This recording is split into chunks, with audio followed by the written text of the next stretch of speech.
Até o final desse vídeo você vai entender os mecanismos secretos usados pelo Toguro e pela CIMAD para transformar marketing em um filme.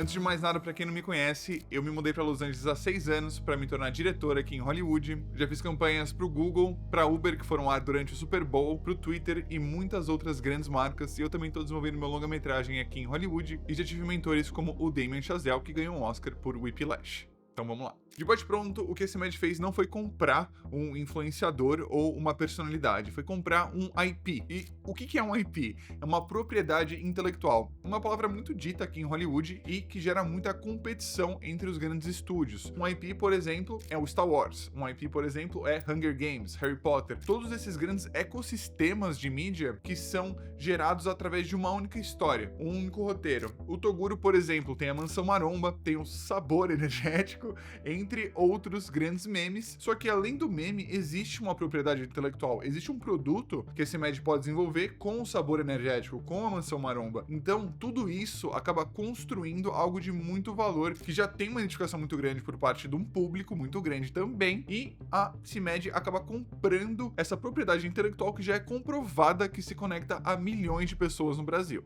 Se você curte esse tipo de análise, já se inscreve aqui no canal e comenta quais outras análises de memes brasileiros você quer que eu faça. Então vamos fazer uma análise do Toguro como um personagem, que é a raiz de toda a propriedade intelectual. Todo bom personagem começa com um trauma. É uma semente que a gente planta normalmente ali no começo da narrativa, no começo do filme, que acaba permeando todas as decisões que esse personagem vai tomar e justificando todas as decisões que esse personagem vai tomar. O Toguro tem a perda da mãe dele, que é uma história muito falada, que volta em todo o episódio. O Toguro tá sempre batendo em cima disso porque, genuinamente, foi algo que marcou a vida dele. E é um trauma que gera uma identificação por parte de quem tá assistindo. Por quê? O grande obstáculo do Toguro é essa identificação. Se você for pensar esteticamente, o Toguro se posicionou como uma pessoa muito única. Você pega, principalmente por conta das tatuagens, por exemplo, uma pessoa que é fora da média, que se destaca no meio das pessoas e que não pertence a muitos lugares. Querendo ou não, quando você faz uma tatuagem no seu rosto de uma arma, você acaba tomando uma posição que pode ser diferente da maioria das pessoas que estão à sua volta. Isso faz com que você já tenha uma voz, mesmo não falando nada. Portanto, essa história da mãe dele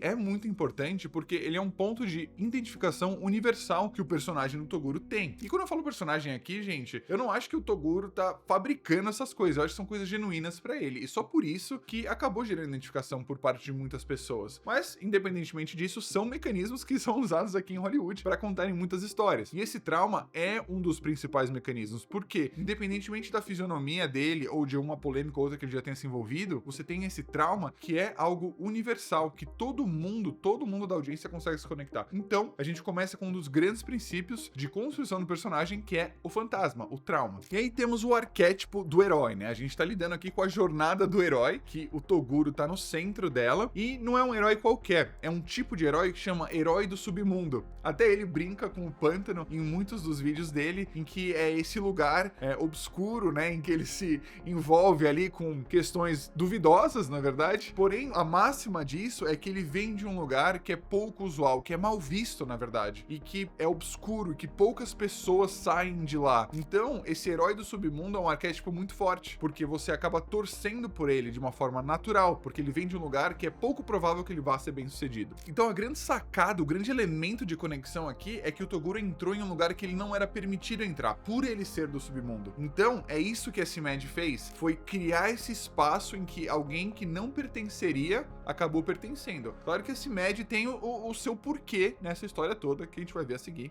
Então, fica comigo.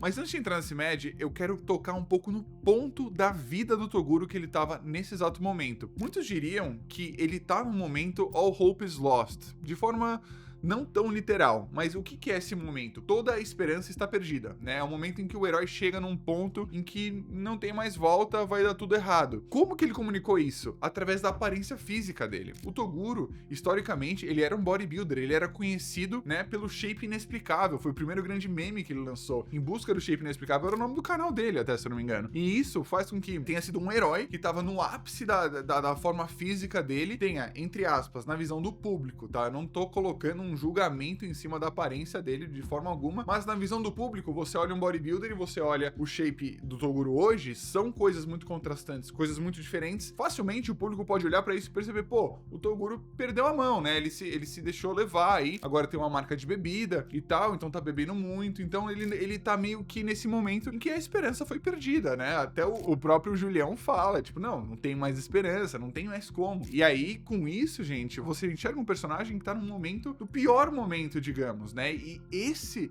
pior momento é um contraste muito importante, um ponto de partida, né? Nesse caso, muito importante pra gente chegar no clímax da história, que é, aí sim, a CIMAD. Mas o que é legal de analisar também é que o Toguro tem um arco muito específico. Heróis têm um arco, normalmente, positivo, negativo ou um arco plano. Um arco positivo é um herói que mudou para o bem, por exemplo. Um arco negativo é um herói que mudou para o mal, tipo um Anakin Skywalker. E um arco plano é um Harry Potter ou uma Katniss Everdeen, que são personagens que são inerentemente eles mesmos, né, por bem ou por mal, e eles transformam todos aqueles ao seu redor. E assim, o Toguro transformou a CIMAD. Claro, a CIMAD, por si só, ela é uma empresa muito grande e tem seus objetivos de marketing, tem seus objetivos aí de lucro e de receita e etc, como qualquer outra empresa, e foi aí que o Toguro se encaixou e aí que a história dele realmente clicou. Um dos mecanismos e princípios mais interessantes de todo drama ou comédia chama-se peixe fora d'água. É quando você vê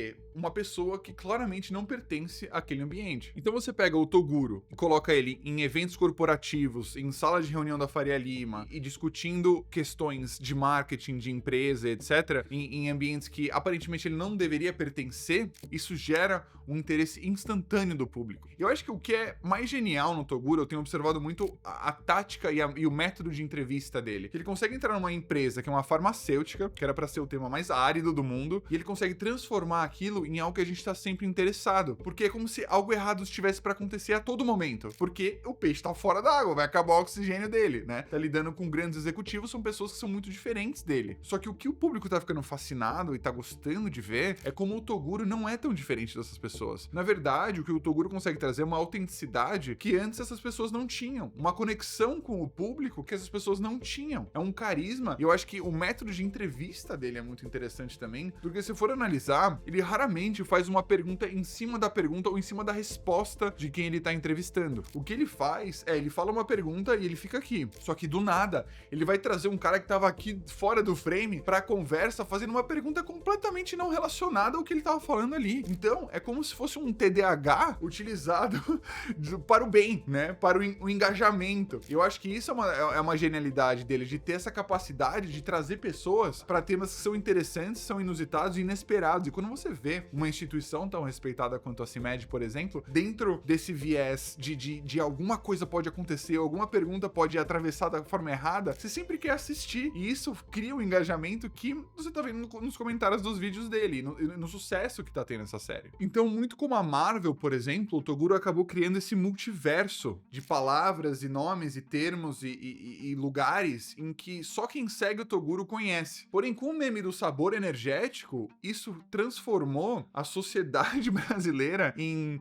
pessoas que, se você não souber, se você não tá envolvido nesse multiverso do Toguro, você vai estar por fora de um movimento cultural, que é o do sabor energético. E foi literalmente isso que a CIMAD quis comprar. Foi esse movimento cultural, essa mitologia do Toguro. E por isso que o Toguro, como propriedade intelectual, é tão valioso. E aí, agora o que vai acontecer? A CIMAD já começou a desenvolver produtos dentro dessa mitologia, dentro desse guarda-chuva, muito parecido com a colaboração que eles fizeram com os Smurfs pro Carmed, por exemplo. Também é um IP. Então, eles estão acostumados a trazer esses movimentos midiáticos para dentro da marca e desenvolver produtos baseados neles. Por isso, agora, o que eu acho que é mais genial nisso tudo é que o Toguro, ele criou um universo que é puramente brasileiro, que é o público-alvo da CIMAD. A gente não tá lidando com os Smurfs, que são só pessoas específicas, né, do Brasil que conhecem, ou até uma coisa mais grandiosa, como um Homem-Aranha, por exemplo. A gente tá falando de uma pessoa e de uma mitologia que é 100% brasileira. E a CIMED também é uma empresa 100% brasileira, contanto que a cor deles é amarela, eles patrocinam a seleção brasileira, então eles têm essa identificação muito forte com o Brasil. E aí você vê que essa é uma sinergia perfeita e uma oportunidade de uma história em que só essas duas instituições puderam ver, né? O Toguro e a CIMED. E aí agora, quando isso chega num público geral, isso acaba encantando muita gente. E por isso, eu acho que esse foi um dos cases e uma das histórias, por que não, mais geniais que já saíram do Brasil. E por isso, eu acho que isso foi muito além de um case de marketing, isso foi uma história. Foi um dos nossos primeiros filmes e multiversos 100% brasileiros, e por isso, eu acho que foi um caso digno de ser analisado.